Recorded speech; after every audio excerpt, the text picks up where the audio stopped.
అమ్మో, ఇది అసెంబ్లీ వార్త, జాగ్రత్తగా చెప్పాలి. అన్న, నువ్వు కెమెరాను కదలకుండా గట్టిగా పట్టుకో, సరేనా? ఈ వార్త చెప్తున్నప్పుడు మీ చెవులు తప్ప ఇంకేం పని చేయొద్దు. అన్నిటికంటే ముఖ్యమైనది ఛానల్ మారవద్దు. సౌండ్ పెంచుకుంటామంటే అది మీ ఇష్టం.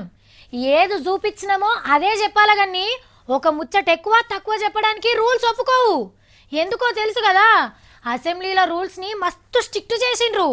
ఇక ఇవాళ అసెంబ్లీ ఎట్లా సురువైంది, ఎవరెవరు ఎట్లా వచ్చిండ్రో ఓ పారి చూద్దాం. గవర్నర్ సార్కు ఎర్ర గొంగడేసి అసెంబ్లీలకు వెల్కమ్ చెప్పిండ్రు.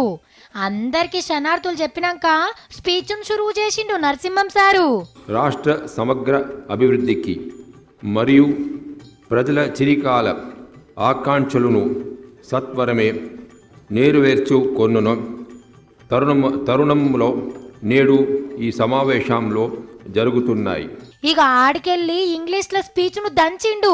సర్కార్ రాసిచ్చిన పాఠం అక్షరం పొల్లు పోకుండా అప్పచెప్పిండు. 1,15,000 కోట్లతోని బడ్జెట్ పెడతారట. డబుల్ బెడ్రూమ్ ఇళ్ల నుంచి షురువు చేసి కళ్యాణ లక్ష్మి దాకా అన్ని పథకాల పేర్లను చదివి మస్తు నడుస్తున్నాయని మెచ్చుకుండు. పట్నంలో చెత్త బుట్టలు వంచింది, ఊర్ల పొంట మొలకలు నాటిపించింది, షెర్లు తోడింది, దావకాన్లకు సూదులు వంచింది, అంగన్వాడీ అక్కలకు జీతాలు పెంచింది, కొత్త కంపెనీలను పట్టుకొస్తుంది, రైతుల రుణాలు మాఫీ చేసింది. ఇట్లా మొత్తం చదివిండు. పుస్తకంలో ఉన్నదే చదువుతుండా లేదా అని ప్రతిపక్షం లీడర్లు చెక్ చేసుకుండ్రు. ఆఖర్లా బంగారి మాట ఇంగ్లీష్లో మాట్లాడి మళ్ళా తెలుగులోకి వచ్చిండు. We can collectively work towards building a బంగారు తెలంగాణ. ఇక ఫస్ట్ నాడు కాబట్టి ఎమ్మెల్యేలు ఎమ్మెల్సీలు అందరు ఒక్కతాన్నే కూర్చున్నారు. పార్టీల కండువాలతోని సభ కలకలలాడింది.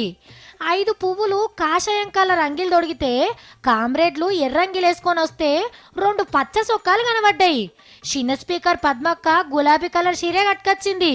అగో కోమటిరెడ్డి బ్రదర్స్ పక్క సీట్లలోనే కూర్చున్నారు. ఇక మొన్నటిదాకా టీడీపీ అసెంబ్లీ పెబ్బ ఎర్రబెల్లి దయాకర్ అన్న గులాబీ కండువతోని పాదం మోపిండు. ఇక గివి ఇయాల్టి మన అసెంబ్లీ ముచ్చట్లు.